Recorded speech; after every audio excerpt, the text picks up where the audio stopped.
За 5 месеци граѓаните ќе бираат градоначалник. Од исходот на локалните избори, според претседателот на ВМРО ДПМН Христијан Мицкоски, ќе биде јасно дали на државата и се потребни и предвремени парламентарни избори. Партиите во меѓувреме спроведуваат истражувања кого да кандидираат. Претседателот на СДСМ Венко Филипче вели дека имињата на најголемиот дел од актуелните градоначалници од партијата повторно ќе се најдат на гласачкото ливче.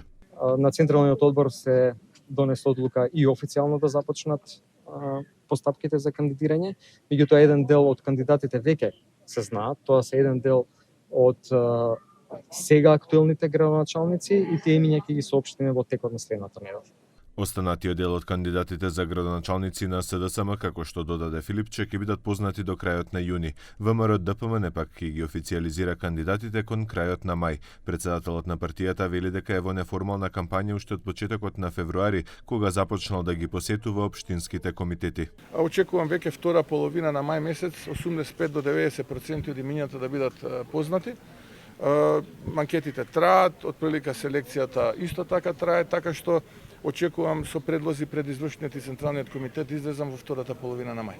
Наскоро се очекува средба и на претседателството на ДУИ за прашањето за локалните избори. Исто така, од она што е известно е дека и коалицијата Вреди, без алијанса на Арбен Таравари, ќе излезе со заеднички кандидати за градоначалници и советнички листи. Локалните избори се очекува да се одржат во првата половина на октомври, додека пак изборната кампања ќе стартува во септември.